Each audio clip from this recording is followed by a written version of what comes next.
CFMoto. Isn't that a Chinese brand?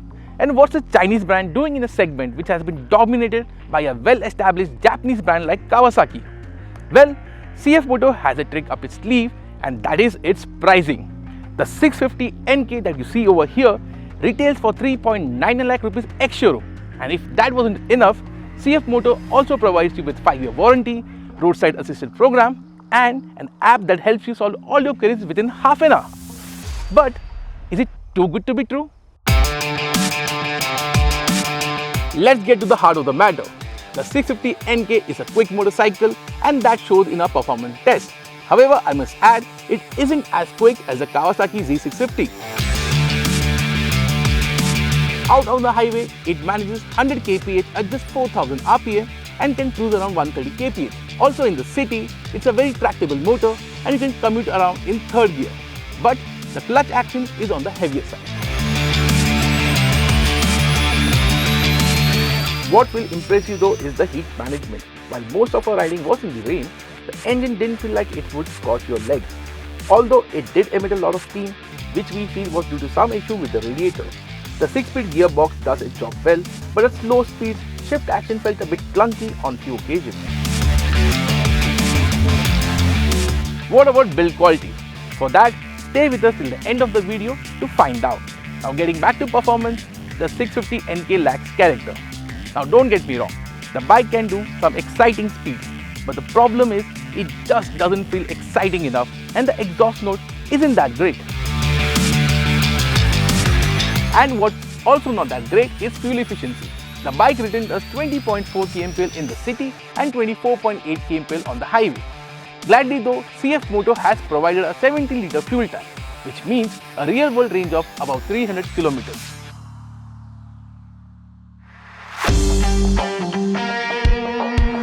Getting back to the cityscape where the 650NK is likely to spend most of its time, the 206 kg curb weight is felt at low speed and the bike requires a firm hand to steer through traffic. But once you spend some time on the bike and carry decent speeds, you will get the hang of it. However, it isn't quick steering as say the Kawasaki Z650. One aspect that will bother you is taking U-turns as the bike has a pretty wide turning radius. A sporty 650cc naked should be loads of fun around the mountain twisties, right? We are in Lavasa to find out just that.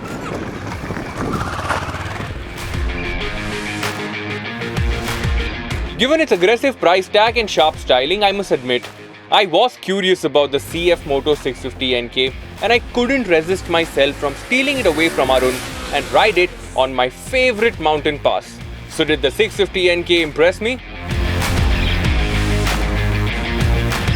So Mr. Elbowdown, what's your take on the dynamics of the 650NK? Well, to be honest, it's not that great actually. I mean, it does tip in fairly around corners, but I think the Achilles heel of that motorcycle is the soft suspension. For someone to have fun around a place like this, Lavasa, I think this is just not meant for hard cornering, man. Oh, come on, Varun. This isn't a track bike. This is a proper street fighter. Yes, I do agree the soft suspension makes it a bit nervous on the edge, but for most of the targeted buyers, this is just fine. Yeah, I suppose so, but you know what I will prefer? That orange KTM 390, man. You can keep the 650NK to yourself. Yeah. I'm Varun Painter. I will see you later. Speaking about ride quality, the 650NK suspension is set up on the softer side. Although the monoshock can be tuned for preload, the suspension has the tendency to bottom out easily, and I felt jolts on my back while riding over sharp bumps and potholes. The twin disc brake units up front and a single disc unit in the rear provide good stopping power. However, the feel from the lever is vague and this can put you in some tricky situations. Gladly though, dual channel ABS comes standard.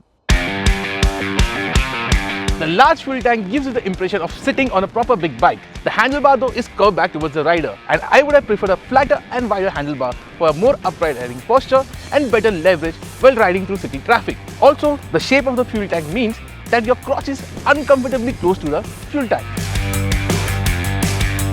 While one might not feel tired riding it in the city or on short breakfast ride, touring is something I wouldn't be looking forward to on the 650NK.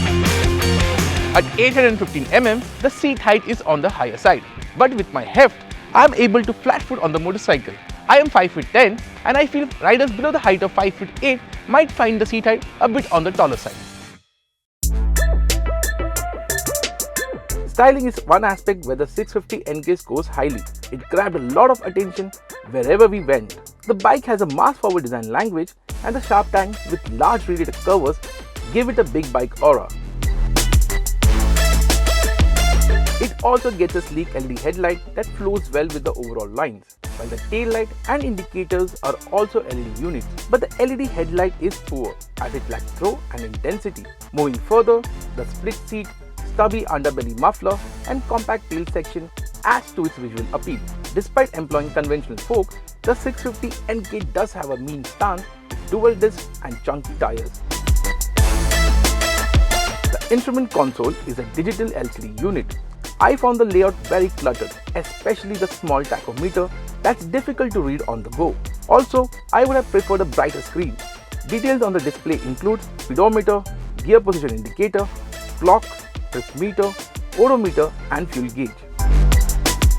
A major area of concern for many would be the build quality of the 650NK. Fit and finish levels on most of the panels is impressive. However, on a test bike, the left side tank panel gap was more than that on the right. While the switchgear layout looks a bit dated, quality of the switches is good and the hand grips felt premium.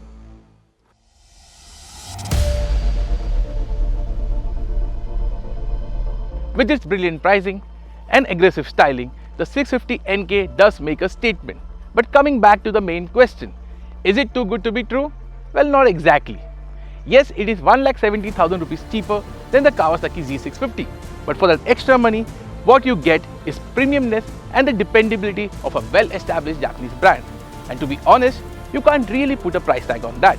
The 650NK is a good stopgap measure for someone on his journey for a big bike, while CFMoto could have made a better impact with a well-rounded product.